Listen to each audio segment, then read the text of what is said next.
Welcome to the Happy Nightmares podcast.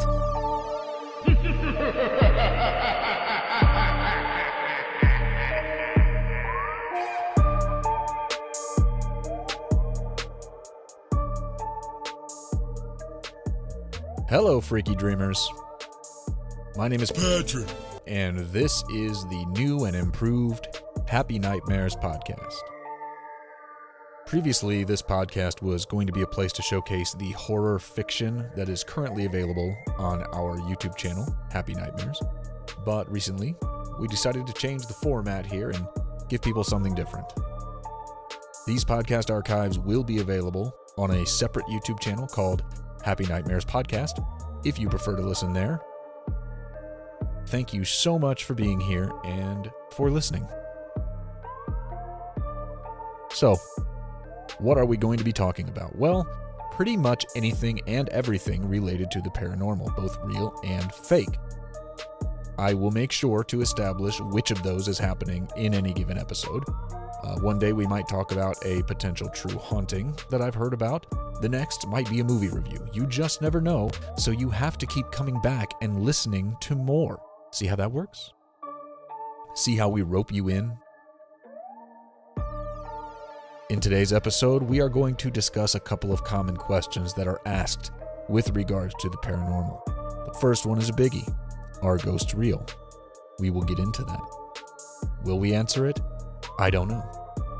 You'll have to listen and find out. The second is whether or not someone should become a paranormal investigator. We live in an era where TV shows like Ghost Hunters have created a desire for more people to learn about what might be happening on a side of reality that we know very little about. So, does it make sense for you? We'll talk about that.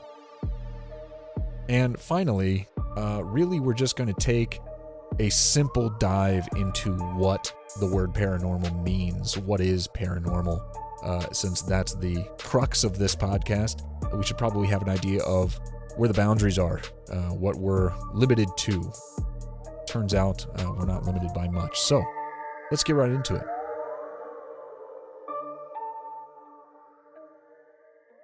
Are ghosts real? A lot of people will say that because there is no true evidence, it is very hard to prove the existence of ghosts. Well, what I say to that is we honestly have no idea how much real evidence exists out there because technology has put us in a position where photos can so easily be faked, where videos can so easily be edited, where audio tracks can be manipulated and twisted to sound like something they aren't. Personally, I believe that ghosts are real. This stems from personal experiences that have happened to me, and just from the fact that I want to believe that ghosts are real. Faith plays a big part in this because there is very little scientific backup to provide for the existence of ghosts.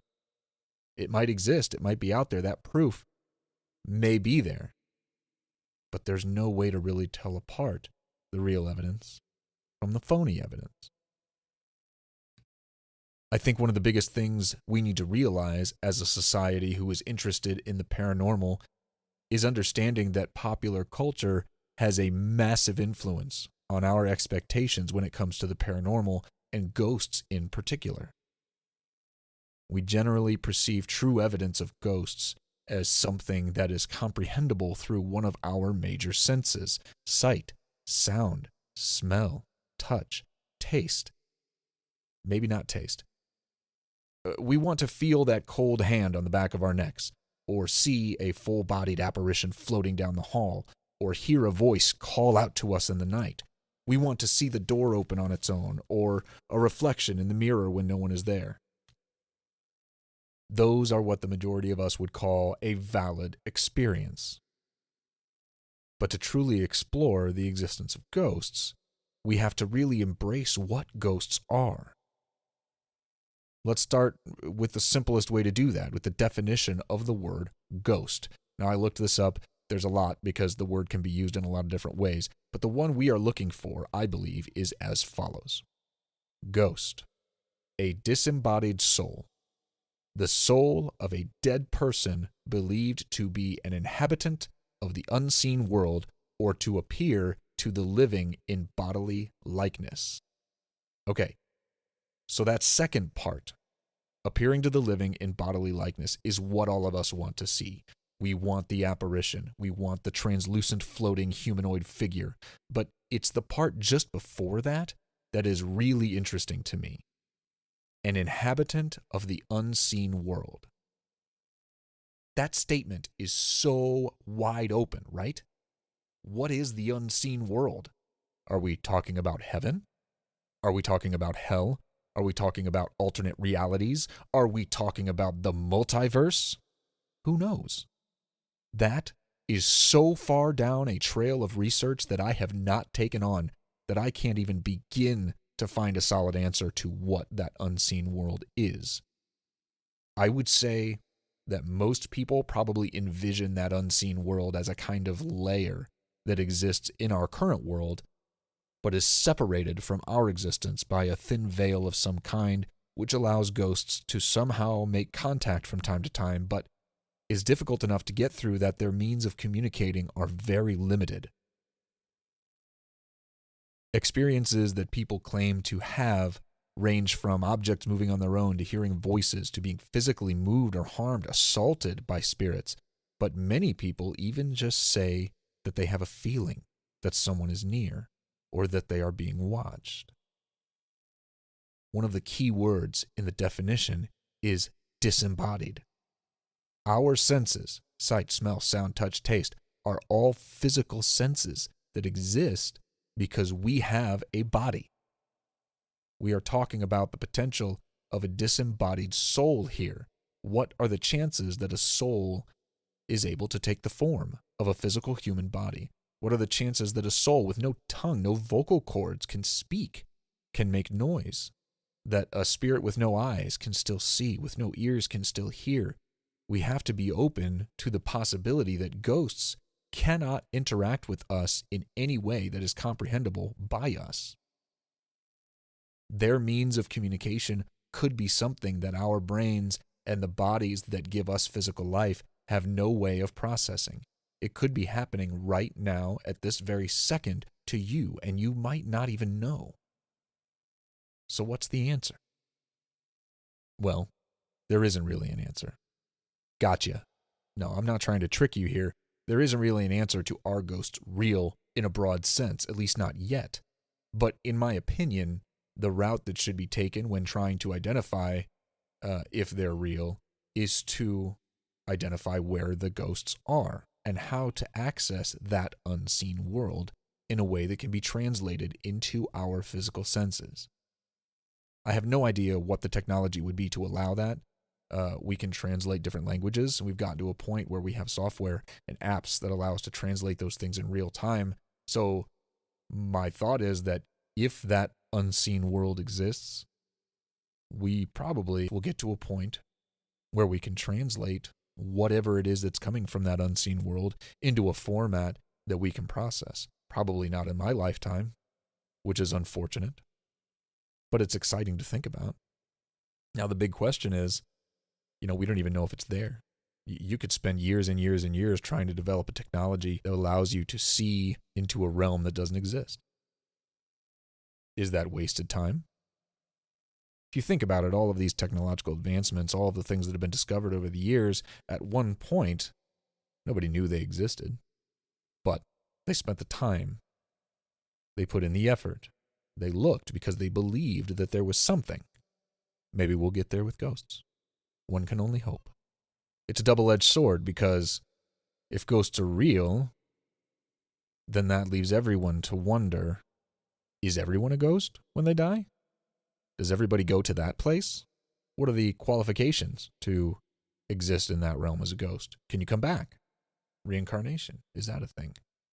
What happened to my loved ones? I thought my loved ones were up in heaven, in paradise. Could they be a ghost? It's a big old bag of worms. If someone were to actually prove the existence of ghosts, everybody is going to want to know. Who can you talk to that you never met?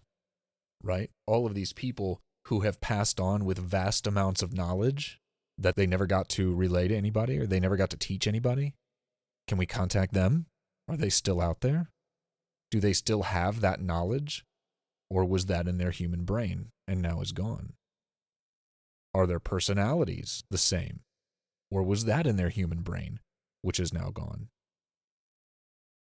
It's impossible to know the difference between what part of ourselves exists within the soul and what part of ourselves exists within our human body, because at some point when we die, that human body stays here, and whatever part of us was represented by our soul moves on to whatever is next. I really, really hope that someday we have a firm answer to that question, are ghosts real? But I will say for the time being, there are people who know, individuals who know. If there is somebody out there that has been contacted by a deceased loved one, they know. There are people who have had experiences. There is no way to validate them. They may not have evidence of them, and if they do have evidence, we're probably not going to believe them because we are a skeptical people by nature. But those people know. So the answer to are ghosts real, if you have experienced something, then you know. You already know the answer to that question, and everything I just said is irrelevant and probably wrong. But if you don't know, like me, I hope, I don't know, we've got to keep waiting. Either for something to happen to us that's undeniable proof in our minds, or until someone else can come up with a way to truly convince us one way or the other.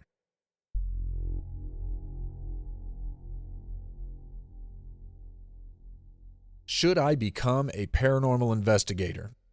I phrased that wrong. Should one become a paranormal investigator? So we're going to disregard some of the things we talked about with the last question, because paranormal investigators rely on equipment that provides data in the form of video or sound or photography or temperature.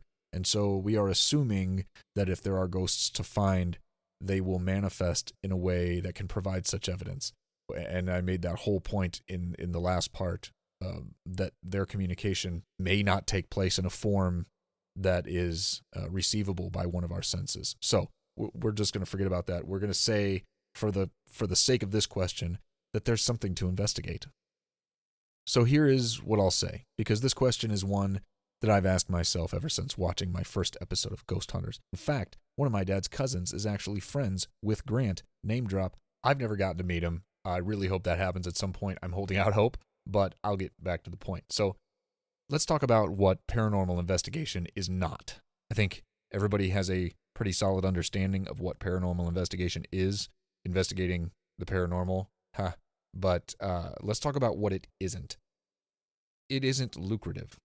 Unless, of course, you happen to land that TV show or film deal or something along those lines, you aren't going to make a bunch of money unless you are ready to lie to people and hustle them into thinking you can do something you cannot do.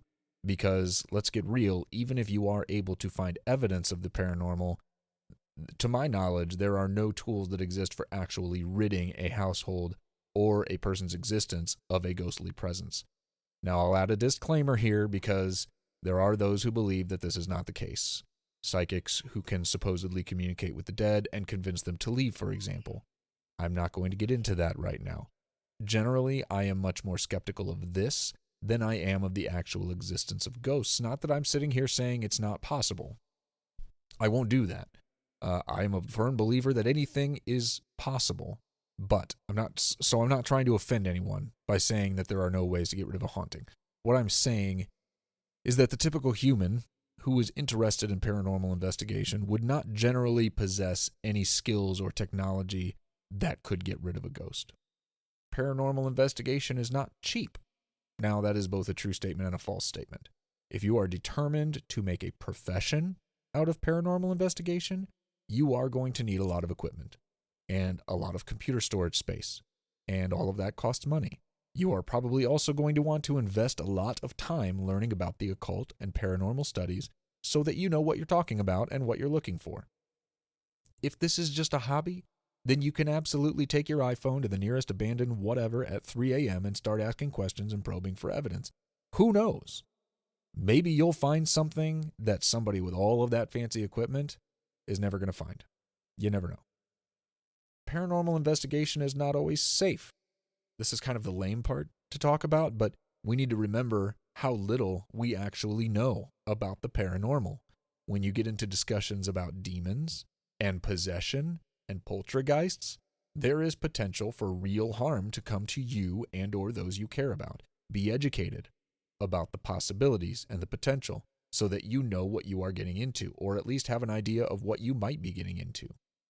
It could be nothing. It could all be bull snot, but know what others have experienced and be prepared for them, as prepared as you can be. Also, get permissions. Abandoned houses and facilities are typically owned by someone. The last thing I want is for anyone to be harmed or arrested or shot because they are trespassing on the wrong person's property. Also, if these places are really decrepit and falling apart and condemned, then you have structural integrity to think about. Nothing takes the wind out of that perfect piece of video evidence like the building collapsing in on you and sending you into the same unseen world as the rest of the ghosts, where that evidence means very, very little. At the end of the day, do what you love to do. We get one chance here on this earth, and if paranormal investigation floats your boat, then float, baby. There is nothing to stop you. You don't even need equipment. If you are looking for proof for your own satisfaction, then you don't need evidence. Go out to a cemetery. Go to a location where someone has experienced something, with permissions, please, and see what you see. Hear what you hear. If you want to record it, video, audio, whatever. If you have an EMF meter and a spirit box, take them with you. As long as it doesn't become a detriment to your life and your relationships, then have at it. And maybe, just maybe, you will be the one to come up with the answers that so many people are looking for. Finally, what is paranormal? Guys, I just want to clarify how broad the scope of this topic is. So many people, myself included, I'm guilty of this, hear paranormal and think ghosts. The two words are not synonymous. Ghosts are paranormal, but not all paranormal things are ghosts. Something is paranormal when it exists beyond the scope of normal scientific understanding. Telekinesis, clairvoyance, teleportation, aliens, Bigfoot, shadow people, you name it. If there is not a very robust scientific study explaining the details of what something is, how it works, etc., then it is paranormal. I even just got this wrong, I'm realizing now, in the last question, because I called it paranormal investigation and all I talked about was ghost hunting. But really, paranormal investigation could be investigating anything. People looking for the Loch Ness Monster or Bigfoot are paranormal investigators. Same rules apply, don't trespass, and don't be dumb. What I'm trying to get at is the topics that we will be covering on this podcast are endless, because there is so much in this world alone that we don't understand and that can't be explained by what we consider to be normal scientific methods. So come on this ride with us. Jump on into the rabbit hole that is the world of the paranormal, and we will have a great time falling into it together. Thank you so much for listening and joining me on this pilot episode of the Happy Nightmares podcast. Until next time, as always, happy nightmares.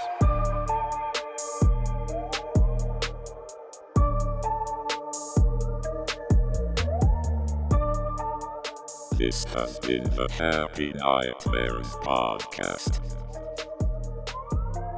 Visit our YouTube channel, Happy Nightmares, for more of the creepy content you crave.